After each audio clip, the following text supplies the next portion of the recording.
What is going on, New York Giant fans? Welcome back to another Roster Bubble Series video. Hit the like button if you haven't already, comment and subscribe, turn on post notifications so you know when a live stream pops or video drops. Appreciate y'all coming back, share this out, do all the good stuff. Training camp, we're doing all the coverage, we're doing a lot of good things here, and also for the Yankees trade deadline, so please tune in with all the content and share out to your friends.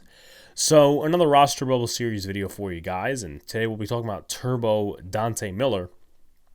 But first, if you haven't been to any of these videos before, I take a player that's on the cusp of being cut. We talk about their background, we talk about their competition, ways they could win a spot on the roster, ways they could lose a spot on the roster, and a prediction at the end.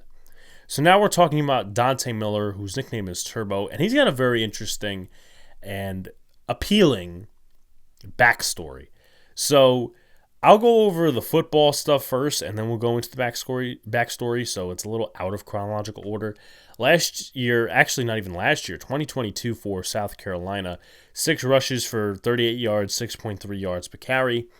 And then for Columbia, which is where he originally started, 2018, 317 yards on the ground, 1 touchdown, 5.2 yards per carry.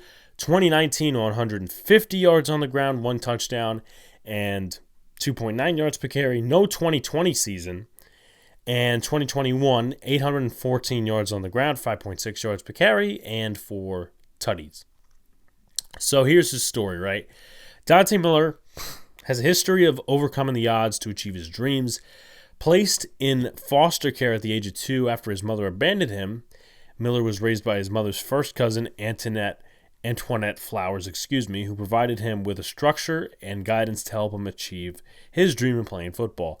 Following his high school career at Richmond High in Rockingham, North Carolina, Miller became the first alumnus from that high school to be accepted to an Ivy League school. Miller finished his stint in Columbia ranked 9th in career rushing yards, 4th in yards per carry, and 7th in rushing yards per game.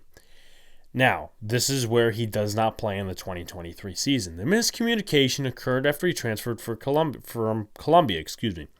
It was initially thought that he had 2 years left of eligibility to play, when in reality he only had 2 years to play 1 season. South Carolina appealed to the NCAA to get Miller reinstated for the 2023 season, but the NCAA ruled he was ineligible to play in 2023. The miscommunication also affected Miller's eligibility for the draft, whereas he was eligible for the 2023 draft, but he was ineligible for the 2024 draft. As a result, Miller became an unrestricted free agent who chose to sign with the Giants in early April, enabling him to get a head start on learning the team's playbook. He was signed by the New York Giants on April 5th.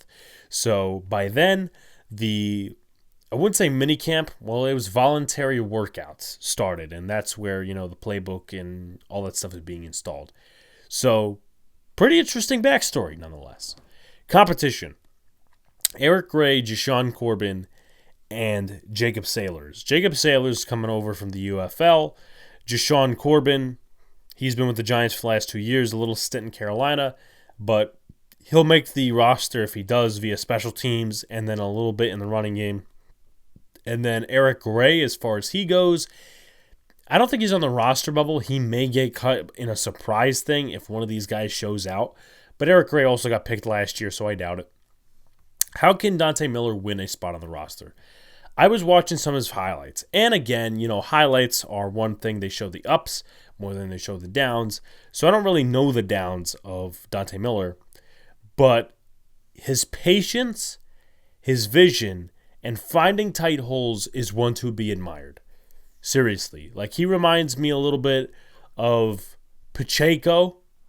He reminds me, there's another running back that, I can't think of right now, but his patience, his vision, and his ability to find tight holes within the offensive line works tremendously.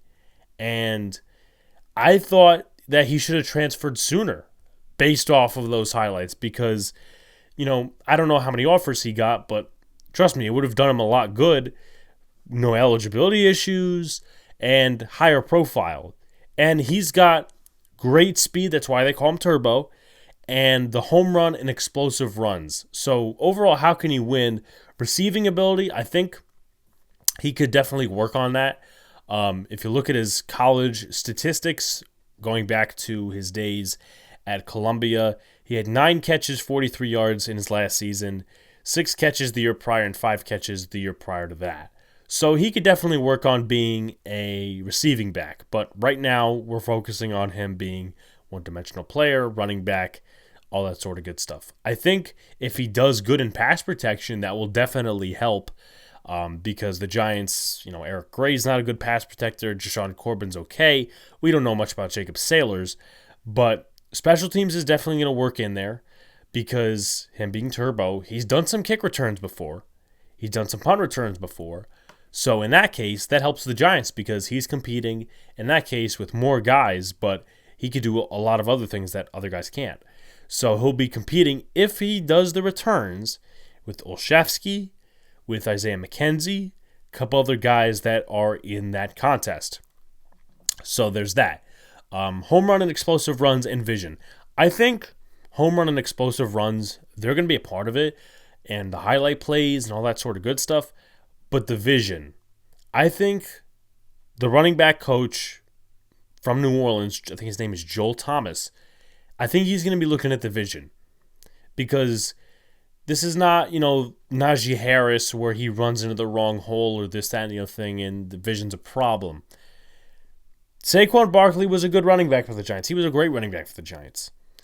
But at the same time, he did struggle with vision at times and bouncing around. Dante Miller really doesn't do that. He doesn't do that often. So, with that said, if he could show off his vision and his patience, and then turn that into an explosive run or two, listen, that's a way to make a roster. And even that, if you don't make the roster, you make the practice squad or another roster. You show off your profile. How can he lose? Doesn't shake off the rust. He has not played professional football since 2022. And obviously in 2022, he didn't even play that much. I mean, probably some special teams, but the most reps he got were in games that South Carolina was totally in, and it was pretty much garbage time for the opposing team at the end of the game. So Dante Miller just got some burn. And 2021 was when he got the most burn in his career. So you could still call that rust. Again, he hasn't played football in 2 years. Has he been training? Probably. He's probably been training his ass off because he has battled such adversity before. But that doesn't mean he won't get rusty. Injury, that would be big. Lack of special teams usage and versatility. I think that is also a big part because we talk about him being this explosive back, patience, whatnot. He's got to have a role on special teams because he's not going to be, running back 1 or running back 2. He'll probably be running back 3 if he makes the roster. But he's got to have some value on special teams when he's not getting the ball in his hands. And indecisive behind the line and turnovers. Turnovers would be big. I don't know his turnover statistics specifically because I don't think the Columbia site shows it. But turnovers, that would wreck his chances of making the roster. Drops, that would wreck his chances of making the roster. But if the rust makes an impact on his vision, that wouldn't work out so well. I don't have Dante Miller making the roster, but I feel like he definitely could be a surprise make. I do have him making the practice squad, though, because I feel like the Giants could use him for an elevation or two on special teams or if a running back gets injured or whatever the case may be. So, best of luck to him, but I don't have him making the roster. Like, comment, subscribe to all the good stuff. Turn on post notifications so you know when a live stream pops or video drops. Appreciate y'all coming back. Peace out, guys. See you later. Stay cool.